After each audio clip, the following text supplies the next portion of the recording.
Okay, so this is gonna be my overall review on Spider-Man: Brand New Day, and this is gonna be covering spoilers and all that. So just don't click if you haven't seen it. But anyway, let's start. So, City Sink's character, yeah, of course, it's the most leaked character of all time. If you put two to two together, red hair, and there's another character with red hair, I mean, it's quite obviously she was playing Jean Grey in the movie. Although I wasn't expecting her sister to be in the movie as well, which is interesting. R.I.P. Jean's sister. This movie is an interesting movie because it dwells into two characters' psyches on depression or pushing themselves from society. Peter Parker pushing his regular self away just to become Spider Man, and Jean just being more of a monster instead of an actual character that could actually help people. Because, of course, the main thematic theme of this movie is about dealing with loss. Tom Holland's Spider Man dealing with loss with losing Aunt May and losing his best friend and his girlfriend, and Jean Grey dealing with the loss of her sister. I do think I was kind of more on board of like not really wanting to see Jean Grey in this film because when they introduced her in a Spider-Man film, I think they did very well to actually introduce her because this is the start of the X-Men era in the MCU. So they're starting to put the seeds into it. But the question becomes, why are mutants starting to pop up now? Is this having to do with what happens in Doomsday? Or what? Because it's interesting. Why are mutants starting to pop up more and more now? But to be fair, now we have our Jean Grey for the next 10 to 15 years, bare minimum, in the MCU, which is great. I think her performance was phenomenal. It's like, wow. I thought she was going to be the main villain, but nope. I guess Damage Control was the main villain of the story after all. Especially with the pull on Peter at the end of the movie during the final fight scene, where it's revealed they are creating weapons to take down Spider-Man if he ever goes against them, which is actually insane to say that they're actually creating weapons to take down Spider-Man. Yeah, Damage Control. Oh yeah, I don't like them. I will just tell you straight up. I don't like them.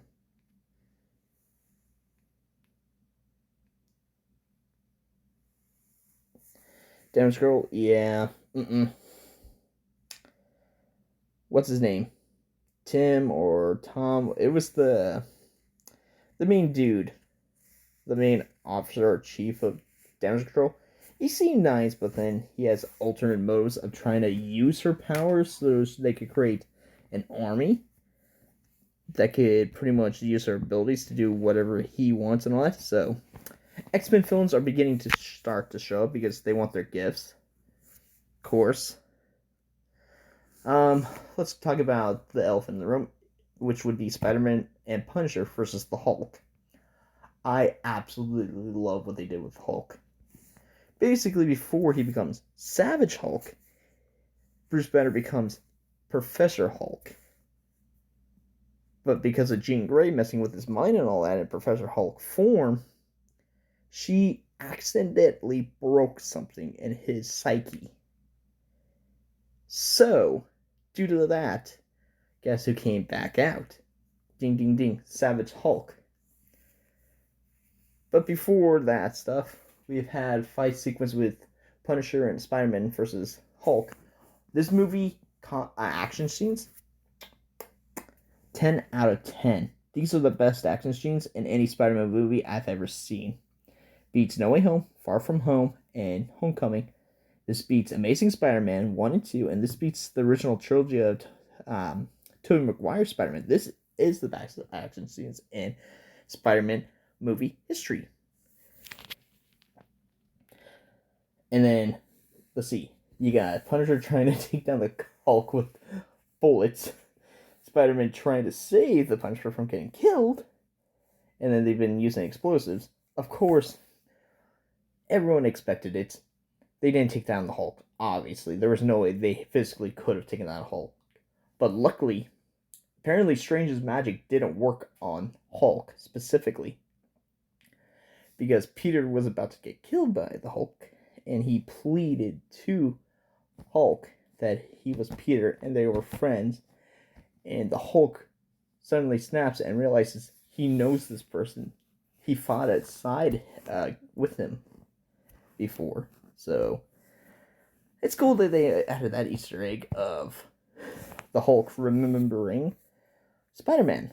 Because there's a panel in the Brand New Day comic, I believe, where the Hulk remembers who Peter Parker was. Because pretty much no one remembers Peter Parker. Even when he tells MJ and she reads the letter, she still doesn't have a clue. Because she wasn't the one. Because the new MJ, more or less, the one without memories, isn't the same MJ. And she isn't in love with him. Obviously. Which broke his heart. Kind of broke my heart because, like, yeah, he's going through it, man. He's going through it because he's starting to go into more of his, it wouldn't be mutant, but more of his mutate abilities, because there's a difference between mutant and mutate. Mutants are people who are born with the X gene. Mutates gain their power later in life, aka Spider-Man. Gained his power from a radioactive spider, became Spider-Man. So basically his powers are starting to go out of control because he's becoming more just Spider-Man and not Peter Parker at himself. Meaning he's losing control of his ability to maintain the difference between Spider-Man and Peter Parker. Meaning the Spider-Man portion is starting to take over, which accelerates his abilities, making him stronger, making him have his organic webs, and all that. I do like that. I really do like that. And then the MJ stuff, I do like what they are doing. I feel like they're setting up her re-falling in love with Tom Holland's Spider-Man again. Which, you know what? I think this is a good way to do it. Of course, don't make them fall in love immediately in the first film, obviously. So the question becomes, are they going to fall in love with 5 or 6?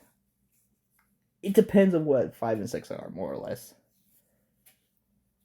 But, that being said, City Sink's character, Jean Grey, phenomenal display of her powers. It's interesting because for most of the movie, she had a limit on how many times or how many feet she could jump per person because of her mutant ability of psychnesis or whatever. Basically, brain power, more or less. Sorry, I can't think of the name off the top of my head. Telepath. There you go. She's a telepath. Being able to go from one person to the next, to the next, to the next. Well, apparently she has a limit right now of 33 feet. I believe that was what the movie started, but then by the end of the movie she evolved further, and now she could control nearly an entire island of New York with her power, freezing pretty much anyone who isn't gifted, or at least has some special powers. Spider-Man was not affected because of the the radioactive spider bite, since he's a mutate. Now, the action scenes in the movie, freaking incredible. I'm thankful that they got the director of Shang-Chi to direct this movie, Daniel Craig or Daniel Cotton or whatever his name is. I know it's Daniel. Thank you for directing this movie. I need a sequel to this, but first I need a sequel to Shang-Chi. First, obviously, then Spider-Man. So you could do like 2029 Shang-Chi 2 and then Spider-Man 5 in 2030. Works for me. But yeah, no. And then Ned Lee, pretty funny. I mean, the humor in this movie, this feels like true Spider-Man humor. Like, it's insane. Like, my theater was packed, and everyone was laughing at these jokes. And another thing I liked about the movie is the closer to the end, because, spoiler alert, because this is a spoiler review, Spider-Man nearly gets killed, and they do the famous panel of the Punisher holding Peter Parker when he was at the hospital.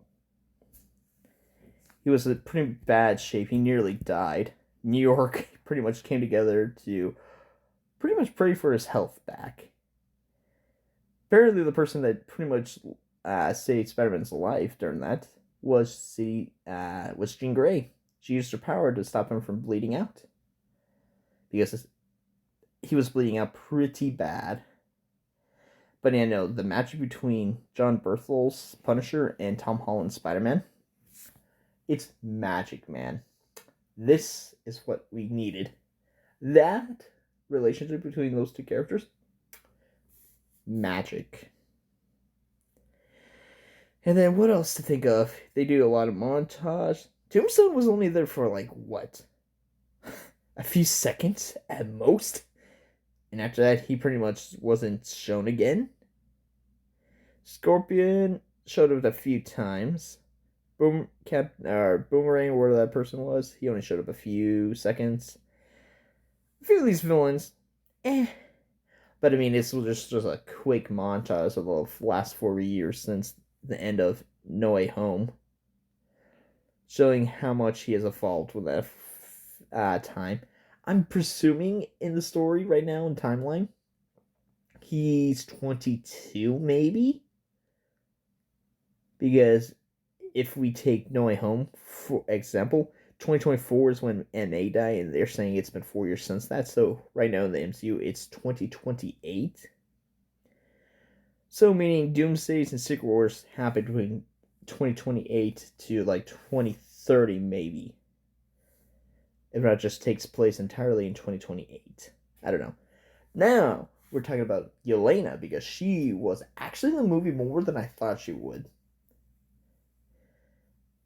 No, people were saying that she was trying to recruit Spider-Man. Not really.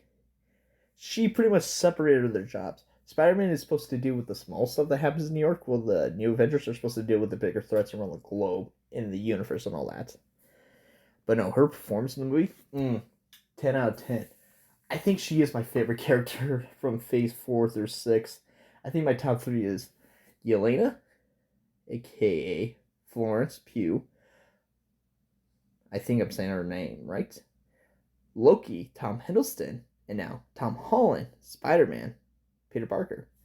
Those are my top 3 favorite characters from the MCU from Phase 4 to 6 at the moment. Whoa. Don't know what I'm doing there. But anyway, we got one more major thing to talk about. Is the post-credit scene. So basically, they have this thing in the movie called the Spider Tracker, or the Spidey Tracker. Basically locates where Spider-Man is. And the end credit scene shows us, post-credit scene basically shows us there's Spider-Man on Earth, but then it immediately starts going to space. And it pops up in space past the moon. So, there's only 2 possibilities on this. It's either a Doomsday teaser, or it's a Secret Wars teaser.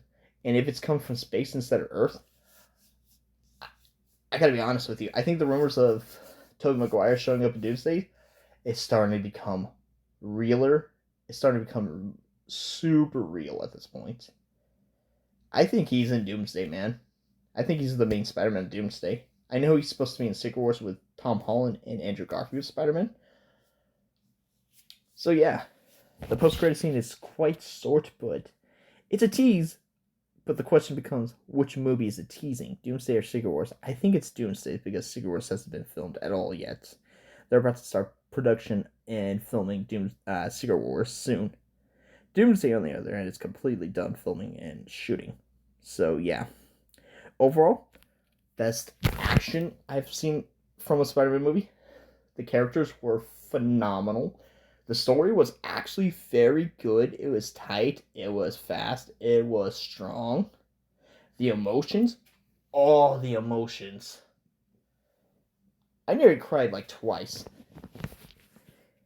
When MJ pretty much told Peter to his face, like, I don't love you. I'm not the same girl that loved you before. And then him nearly dying at the end of the film. But yeah. Now, this is the strongest outing for Tom Holland Spider-Man to date. Beats everything he has done to date. I give it a 10 out of 10, man. Go see it if you love Spider-Man.